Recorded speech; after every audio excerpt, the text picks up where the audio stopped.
Well, welcome everyone. This is our celebration of National Poetry Month, and I'm Cheryl Benton, the founder and publisher of the Three Tomatoes website and the Three Tomatoes book publishing. And I'm so excited to have you all here today for this celebration before the Oscars. So I think we should sort of think of this as our red carpet celebration for poetry. So this will be great fun. And I'm so excited to be celebrating National Poetry with three of our published poets, and I'm going to bring them in now. We have Carol Ostrow. Hi. Stephanie Sloane. Hi there. And Nicole Freezer Rubens. And our fourth poet, Madeline Epstein Steinhardt, who had a wonderful book that she wrote pre-pandemic. And by the way, these three ladies all wrote their, excuse me, I'm just going to put you ladies on mute for a minute because we have a little bit of backup here. So they all wrote their poetry books during the pandemic, and they were published during the pandemic. Madeline's book, Put Your Boots On and Dance in the Rain, was written pre-pandemic, and she couldn't join us today. But the four of them are the Three Tomatoes official poet laureates. And every month at the Three Tomatoes, you will find, because they've all continued to write poems, you will find some of their latest and newest poetry there each month. So let me introduce them to you officially now. So Stephanie Sloane is the author of Dear Me, which is a poignant book of poetry and photos that she wrote during the pandemic lockdown after her husband of 58 years died at the start of the pandemic. Stephanie has had a very successful career in the art world. She's a playwright, and now she's a poet, among other things. Carol Ostrow is the author of Poems from My Pandemic Pen. She was named Miss Brooklyn at the age of 5. In our book, she's still our Miss Brooklyn, that's for sure. She was an actress, a model, and a Las Vegas showgirl before returning to New York City and becoming a very successful, accomplished theatrical producer. She's also president of the Actors Temple, and she has done so much there to help them raise money. And it's such an iconic institution, and she's done some wonderful fundraisers that she produces.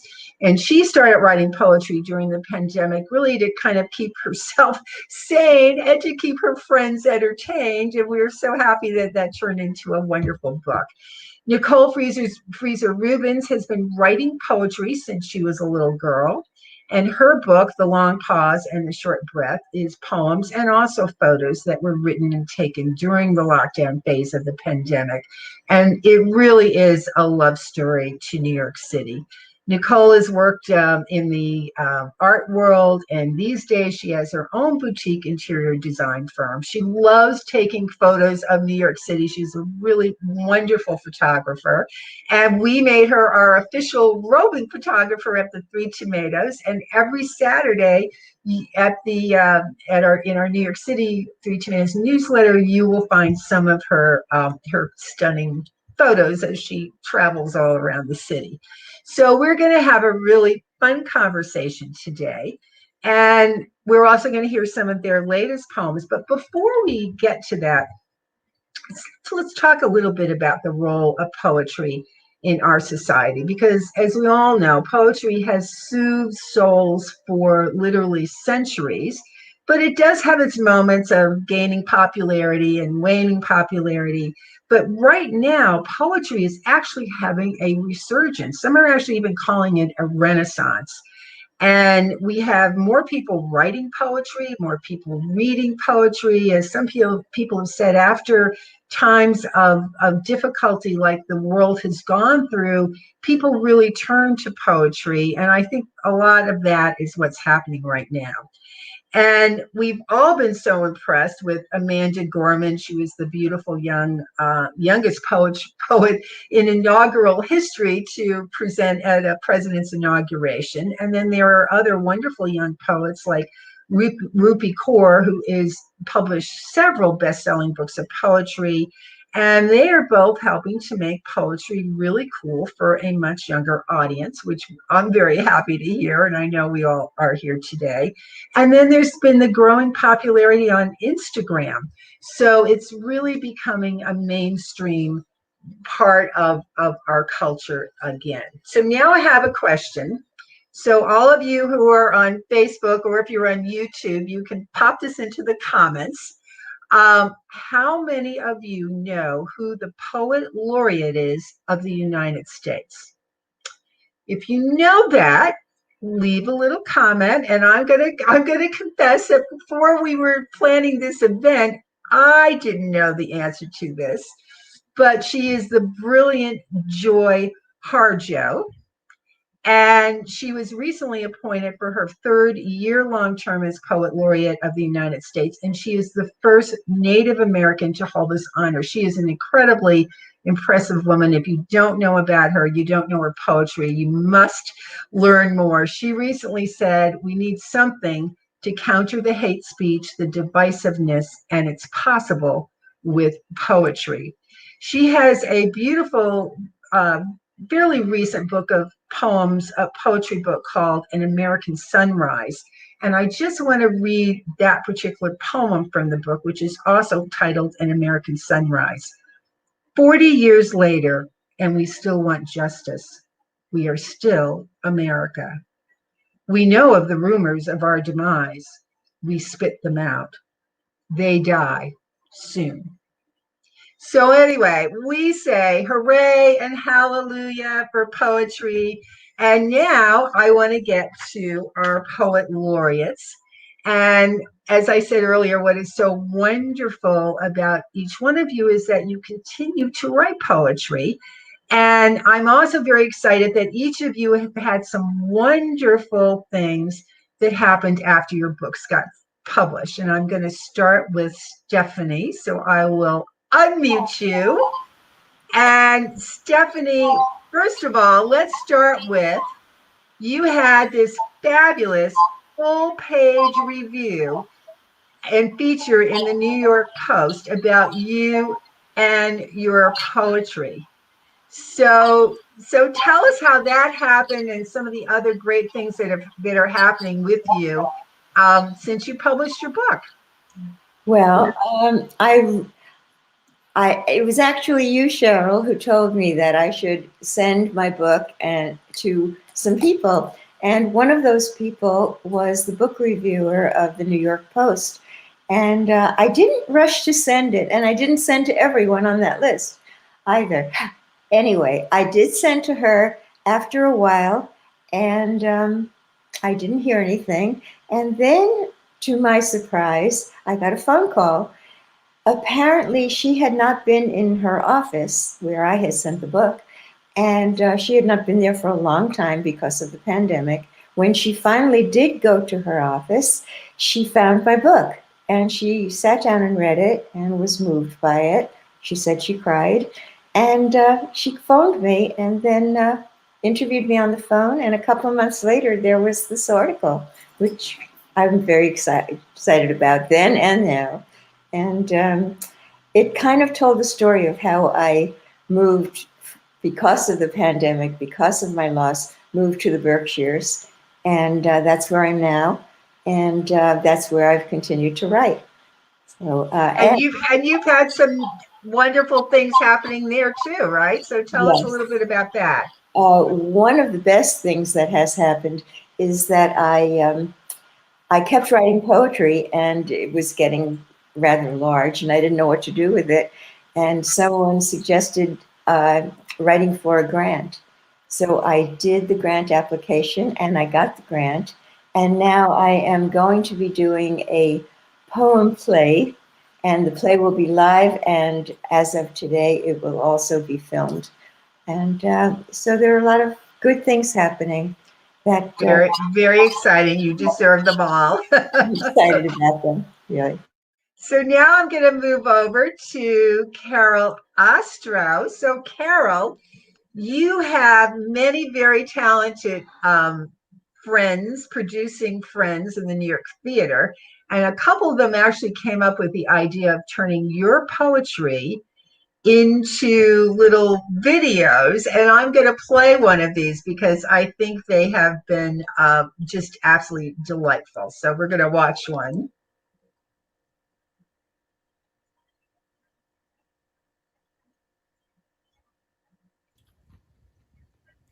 Guilt is a Waste of Time by Carol Ostrow. In this day of the corona disease, I consume comfort food, if you please. What saves my life, certainly not dietish, is a bagel, tomato, and fresh tuna fish. Oozing cheese on buttered bread does more for me than going to bed.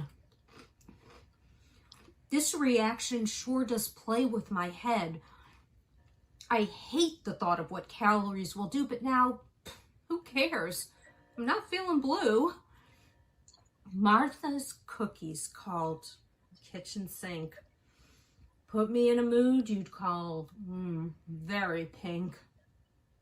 Almonds and raisins, brown sugar now is so much better than the average of Dow.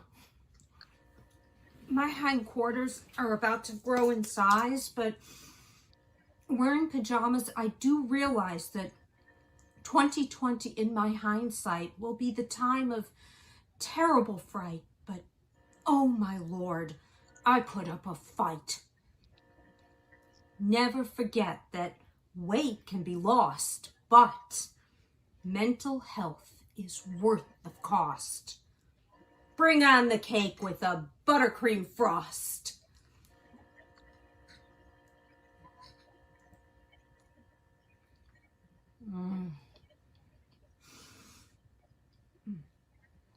Does this entice?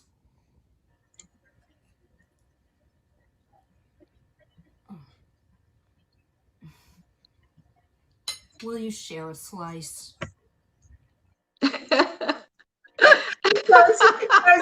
That is so great, Carol. So, and there's others. So tell us a little more about these and where you think some of your poetry in motion can go in the future too.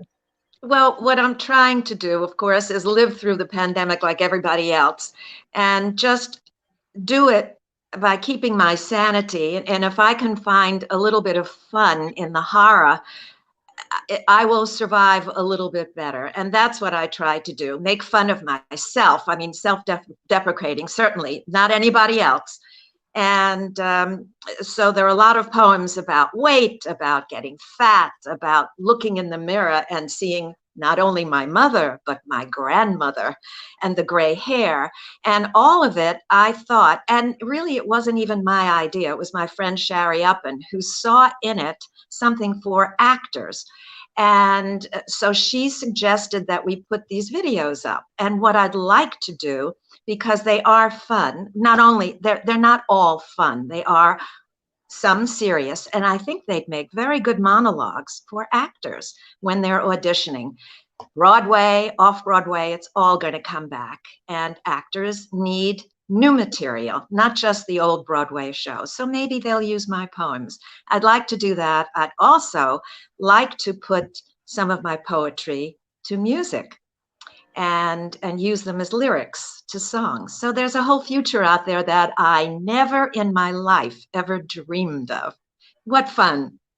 I love it. I love it. So thanks for sharing that with us. And now we're going to move over to Nicole. Let me just unmute her mic. So Nicole, you've had your praises sung since this book came out, both as a poet and a photographer. So let's first talk about some of your photography and some of the exciting things that have happened.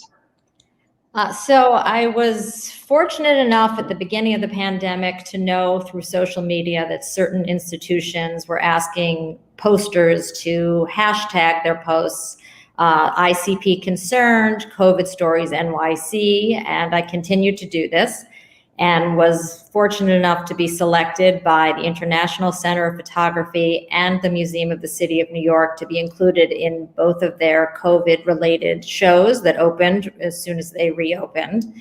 This was a tremendous honor for me. These are institutions that I grew up going to. I always went to the Museum of the City of New York and their phenomenal dollhouse when I was growing up repeatedly.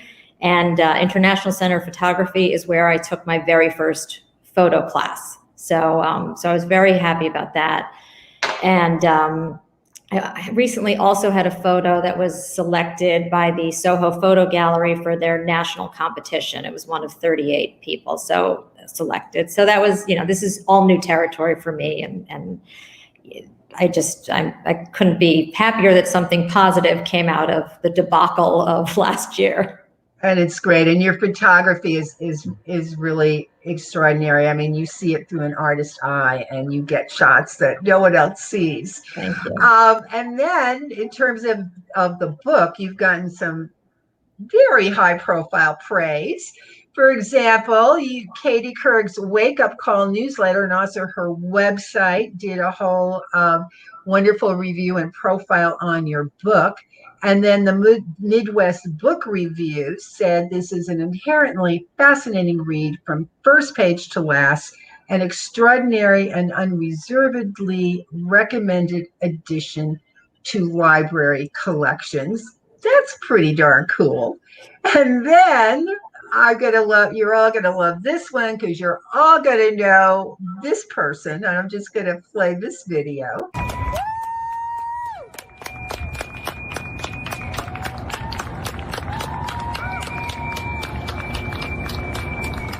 Okay. I thought that was Andrea's for a second. Back a year ago, March. Yeah. It became the trademark, the applauding of the essential workers.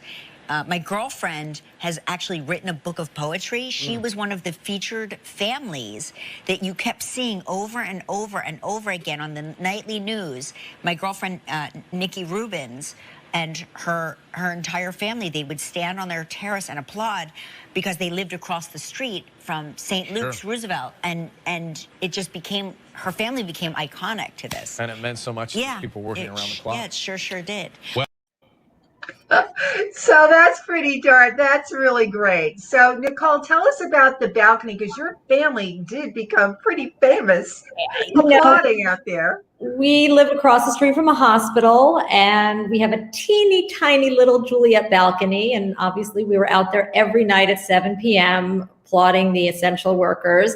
And coincidentally, we wound up being in, Spike Lee did a short film during the pandemic, an ode to New York City. We were in that. We were in a commercial. We were in an NBC special on the pandemic. And then we wound up in People magazine, a still photo of the 5 of us clapping on our balcony. So, it just, that applause was good for everybody else, but it was very special to my family. Well, that is so great. So now, before we start talking about your latest poetry, the 3 of you, and we're going to have some wonderful readings, I do want to ask each of you who your favorite poet is and why. And we're going to start with Stephanie. I would say that my favorite poet, I have to think about it. There is a place right near me called Steepletop, where Edna St. Vincent Millay lived. And I'm planning to visit it soon. I don't think it's been open yet. And I would say Edna St. Vincent Millay is my favorite poet, although I do have a lot of them. And the thing that really appeals to me about her is, one, her economy of words. She seems to be able to say what she's feeling in a few words, and I aim for that as well. And also, I like her observations. They're not the usual observations. What she observes, what she comments on, seems a little bit different from everyday observations. So I like her for that reason. Yeah, that is great. And Carol, what about you? Actually, if I may, I have perhaps three that really have enlightened me with the use and the beauty of language and words. And the first, really, when I was about 10 years old, I started studying acting, and it was Shakespeare. That was one of our assignments. And I found All the World's a Stage. And I thought that was so magnificent because 600 years ago, things have not changed. And they have stayed the way Shakespeare observed and expressed. It's the same today, which amazes me.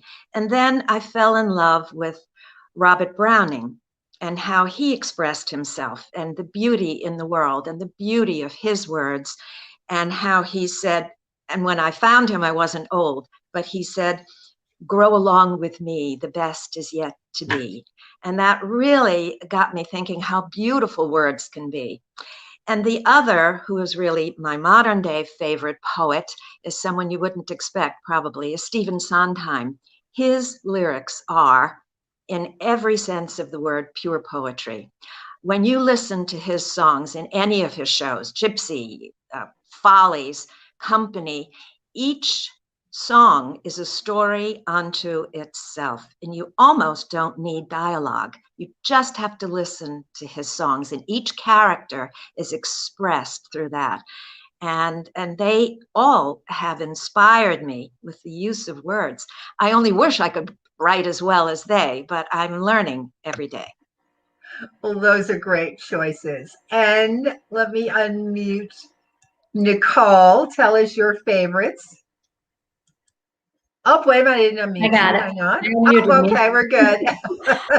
I have got to credit two of my favorite professors in college, Sharon Olds and Frank Bedart. They are both Nobel Prize winning poets, and they've both been teaching since before they taught me, still teaching. They are confessional poets who write from the personal perspective. They covered taboo topics long before they were less taboo, and they really encouraged me to write what I know and be fearless and basically put the art ahead of any pride or shame. So to this day, I go back to their work all the time. Well, they taught you well, so I'm sure they're very proud of the job they better than I am. they did there. That's for sure. So now I'm going to move back over to Stephanie, because you're going to read us a couple of your latest poems. Okay, but I do have to confess, the very first poem is not new. It's something I newly found after closing up an apartment to move here. I found something on a scrap of paper, still have it, that I wrote 5 or 6 years ago, the first time I left the Berkshires. So it's called On Leaving. Why must I leave? Where shall I start? Yes, history is here, and memories too numerous to name. Here is the life and lives of those who came before and after, and beauty, always beauty. But there's more to life than memory and beauty. What of adventure and new experience? Without them, life will be stagnant and still. So yes, I must leave, with memory and beauty always in my heart. And the other is new, the penny. We all know those pennies come from you, and love finding them when least expected. In the most improbable places, like today's most stressful morning, dealing with bureaucracy, armed with documents in case, driving in unknown territory in snow, coming home at last to find one in a place I had seen so many times today. It hadn't been there before. Feeling you watching over me once again. That's very beautiful, Stephanie. Really, that's wonderful. So how would you say that right now your poetry has evolved? Because since you published your book, and I know that you're writing that poetry book during the pandemic helped you to deal with your own grief. And how is poetry helping you now?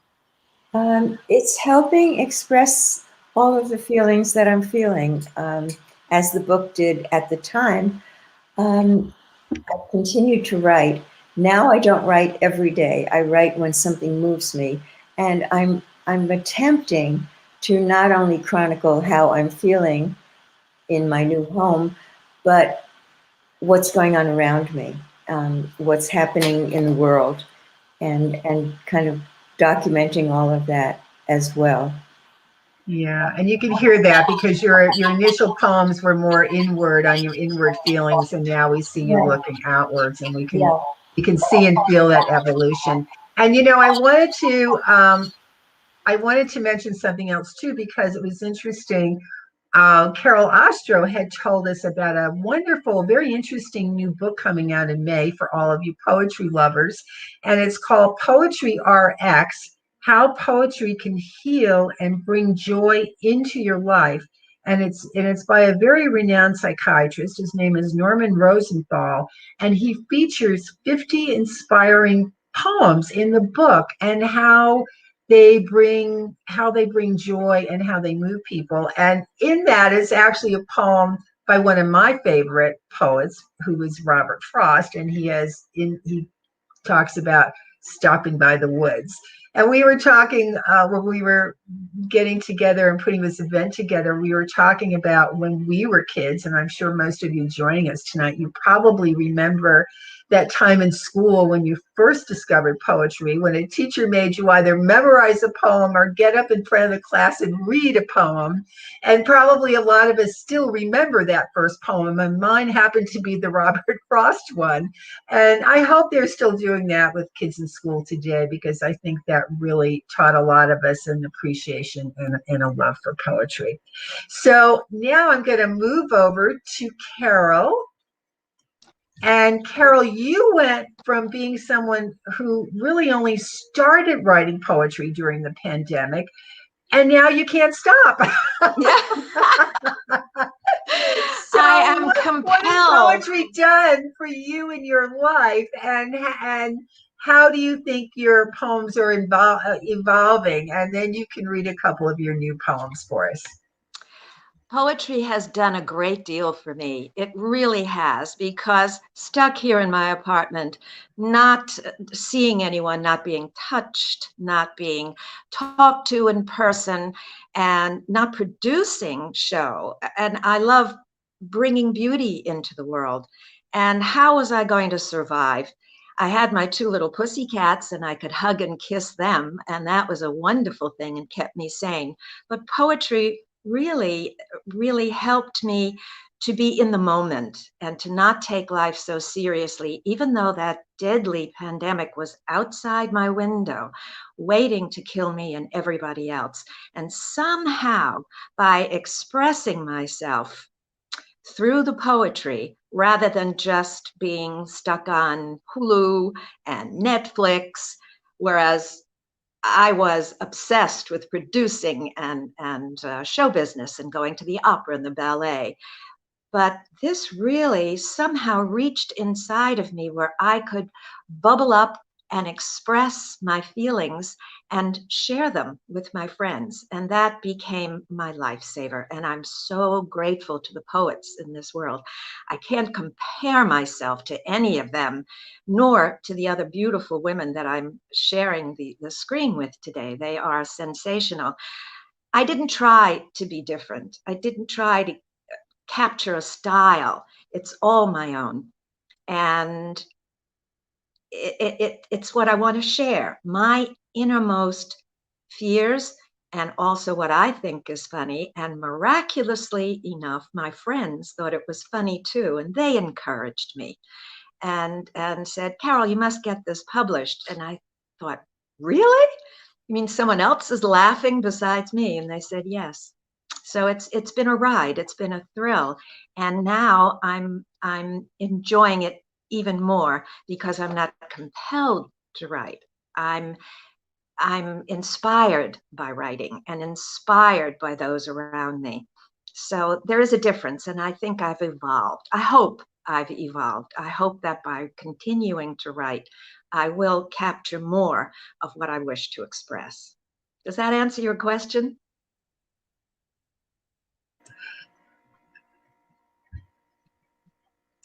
Where is everybody? It does. So There I you was are. just going to tell you to read. I think you have a couple poems you're going to read. So Okay, I'm going to start right yes, now. great. And this one, spring. If spring was a piece of candy, I would feast on its taste. Not a drop or a morsel would I consider to waste. What a joy to feel the warmth, the kiss of the sun, with longer days enjoyed as if the lottery was won by a woman so happy to chase away the gray of winter's cold breath, easily forgotten for today. So many books written with recipes for happiness, when it is so simple, like a breeze that will caress an exposed part of the skin beneath a colorful cotton dress.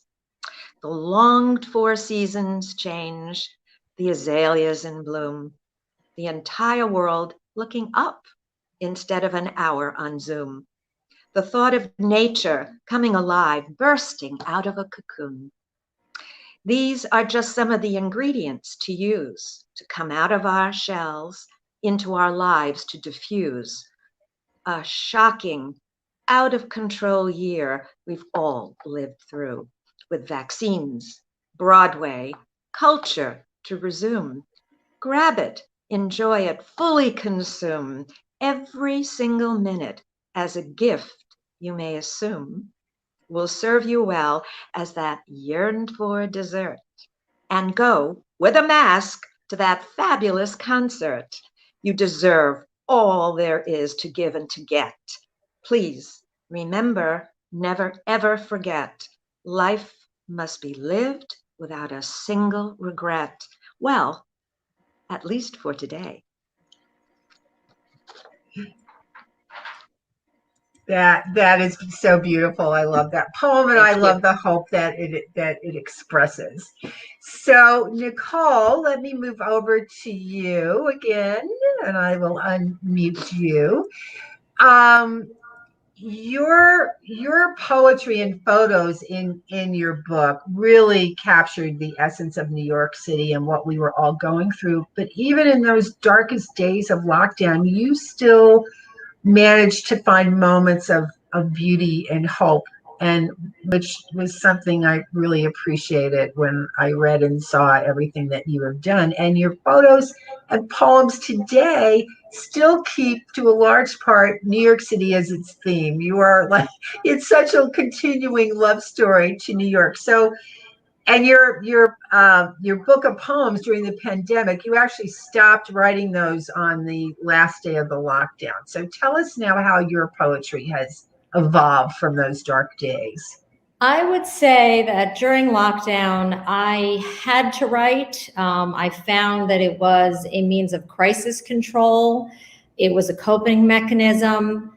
And after I realized that I was starting to put together a body of work, I realized that this was a way I could contribute. I mean, some people were medical people, some people were essential workers distributing food, and this was something that I could do safely from home. So I wrote more constantly than I've ever written in my life, every few days, like Stephanie. I wrote, the poems went by dates, and it helped me, and hopefully long-term will be a chronicle of what occurred. And now that we're back to the light at the end of the tunnel, getting closer to us, I would say my writing has gone back to what it always has been, which is a more leisurely activity that I write when I feel something, and when I need to say something or have something to say. There's less of an urgency, and the parameters are just bigger. So for me, in some ways, the evolution is a return to how I've always utilized poetry in my life, and I appreciate that.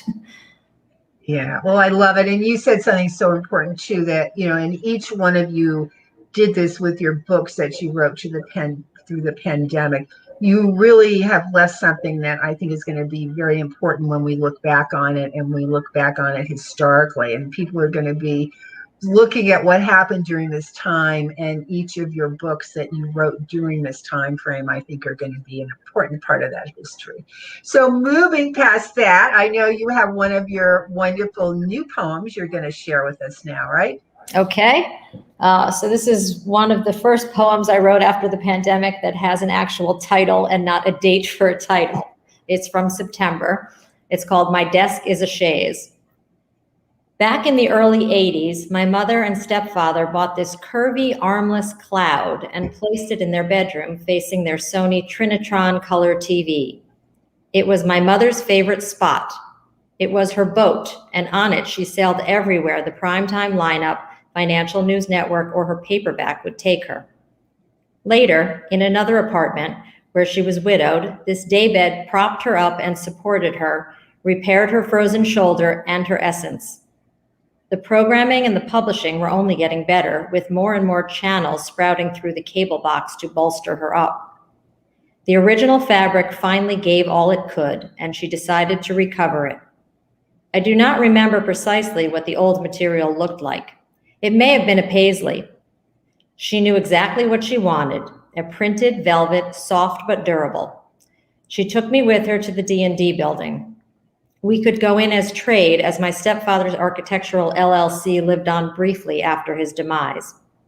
This was my entree into the design showrooms. I was a newly grown kid in a candy store, yet to figure out that I would need to have my own business, decorating people's sanctuaries, adorning vacant rooms with tactile fabrics and hammered brass. Together, we flipped through rack after rack of fabrics. Printed velvets were not as popular at the time as like they are now. She found one I didn't love at first, but now I see it as almost perfect, and it has endured without a single hole for over 20 years. Not only did the upholsterer recover it, he rebuilt the inside so that the seat was strong and sturdy again. She cruised on that chaise for almost another decade. After she died, I moved the piece into my own bedroom. Although I had a desk from where I could run my firm, I always wound up working seated on her chaise. It is time to shop for another gray printed velvet and call Ramon, my upholsterer. The springs need a boost, and that fabric that is a constant reminder of the day my mom introduced me to the D&D building because she knew it is where I should be, is fading. This is how non-pushy mothers push their daughters to sail on through. I love that poem. That is really, really beautiful. And we're going to hear more from you in a minute, too. And now we're going to move back to Stephanie, who has a couple of more poems for us. And I don't know if you want to do a little intro to these or just let them speak for themselves. I think they can speak for themselves. They are what has been going on in my life since I'm here. So the first one is called Instincts. I have finally learned to trust my instincts. It's when my head gets involved that there's trouble. My instincts tell me that I need to be alone right now. I hope they will lead me out of my loneliness when it's time. And emerging. The stranglehold of sadness has loosened. I made it through the winter. From cold, snowy, icy, and bleak, to warmth, sunshine, and robins. From dark and lonely, to light and connections, old and new. The familiar feeling of happiness. Beautiful. I love that. And I love the evolution. It's so great to hear those messages of hope continuing. And I love that poem about instincts. I think that's such an important message, and one that we often don't really learn until we get older. And we think we wish we knew that lesson when we were younger, right? I think we have to be reminded of it. It's something that can get lost in the shuffle. And Exactly. I have to keep reminding myself to trust my instincts.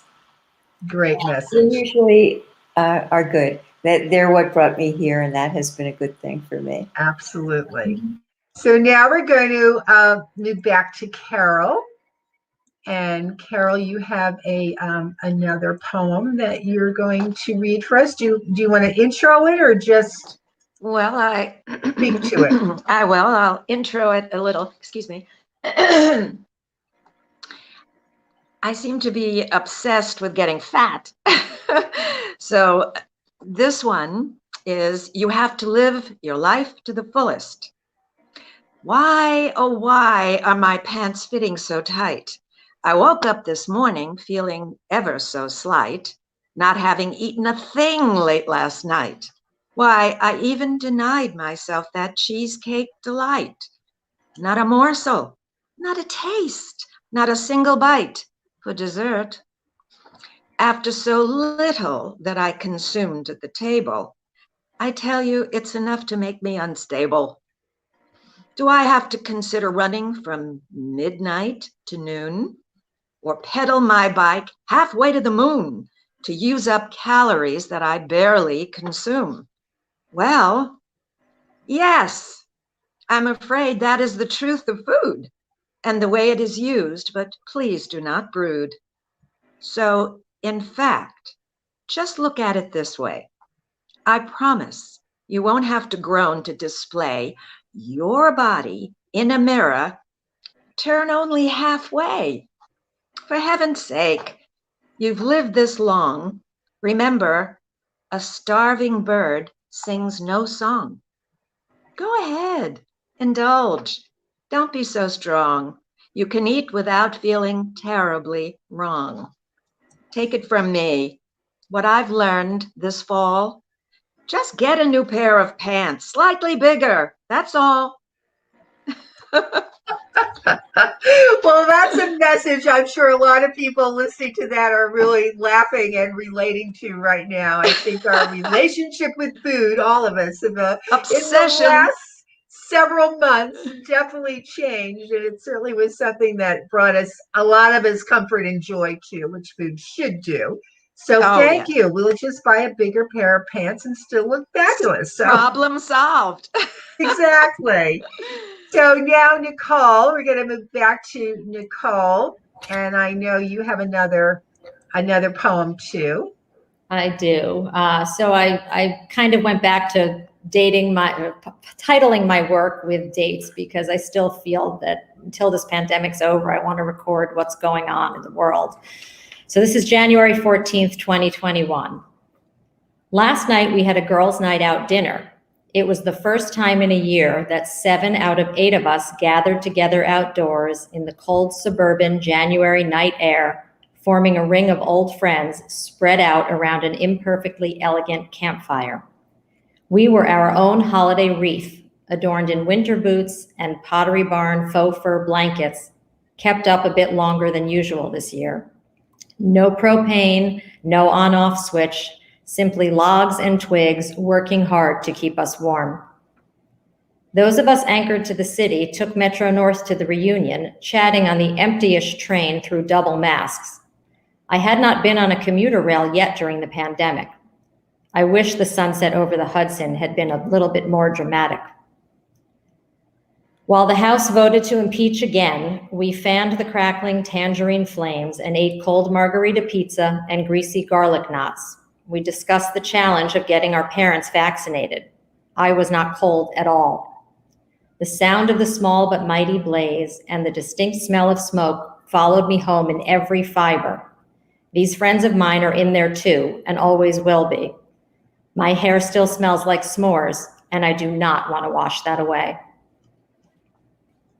I love that poem too, because it so brings home those first moments that we have all felt recently, only recently, of reconnecting live and in person with friends. And I had a chance to do that recently too. And there's just nothing that Absolutely. captures that experience right now. And things that we took so for granted of meeting with friends and having lunch have taken on such an important, just so much more important meaning in our lives. And your poem captures those feelings so well. I just really love that.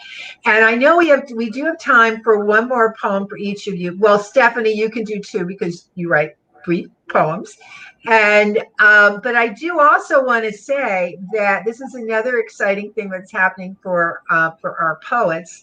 Our Three Tomatoes Poet Laureates, all four of them have actually been invited to do readings at the 10th Annual New York Poetry Festival, which will take place in July on Governor's Island. They'll all be there except Stephanie, because she's going to still be vacationing in the Berkshires.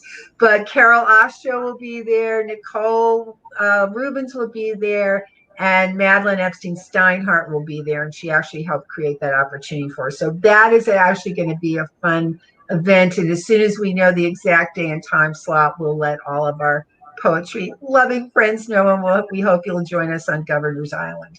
So now we're going to come back. Stephanie, you're up with a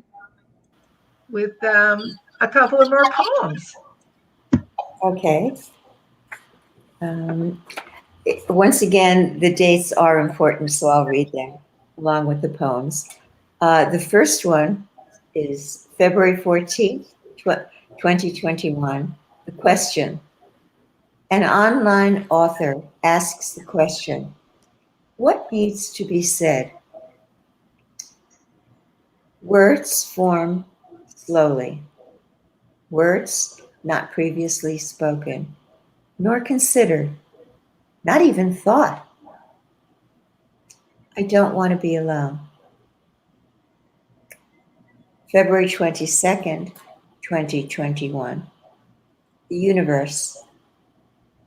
Thoughts expressed, words spoken, thrown out there, boomeranged back to me. The universe heard and responded.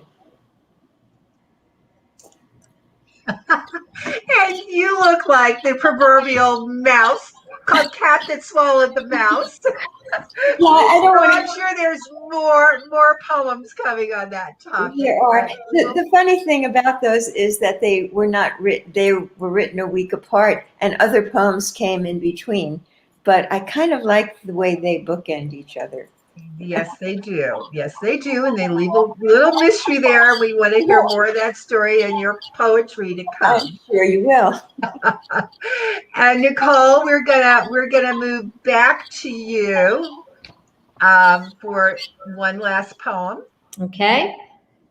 So this is March 25th, 2021, which coincidentally is exactly 1 year to the day of the first poem from my book. So 1 year later. So it's finally my turn to get the vaccine. I waited while so many around me got a dose of freedom, frustrated but thankful that I did not qualify with a comorbidity or a limited projected lifespan ahead. The best vaccine is the first one you can get. I heard that on the 5 o'clock news. I'm getting Pfizer, a classic original. Saturday is the first night of Passover, a rite of spring and renewal. I remember last Passover, so early on in lockdown, masks were newly mandated, and it was the first and last day I put on a dress in the last year to attend my family's novel Zoom grid Seder. This year, some kin can travel to Rochester, reunite, and gather together around my mother-in-law Linda's oval oak table draped in lace with a covered stack of matzah, a bowl of crushed apple charoset supporting a polished silver spoon, and deep purple Manischewitz wine, all symbolizing enslavement. They are the older and essential workers who are thankfully fully protected from their early shots. We cannot join them until I am injected with the magic that will keep me from getting and spreading COVID.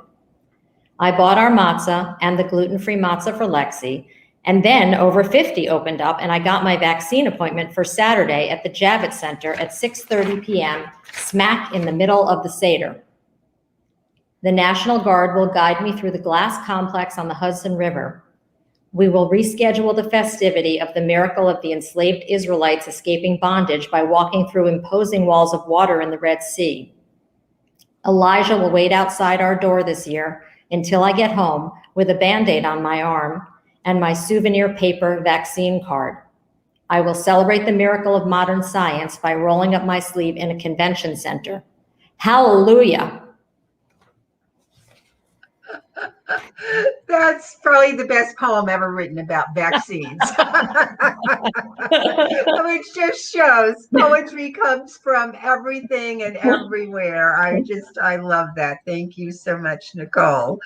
And we're going to move back over to Carol for our last poem.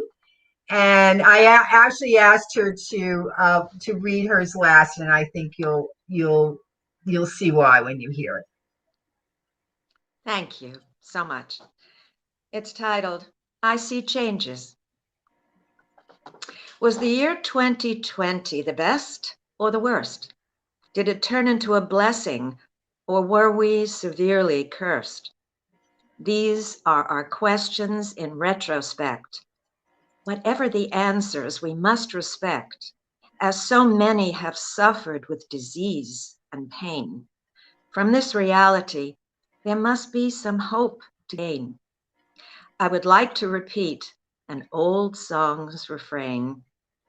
Let's now walk on the sunny side of the street.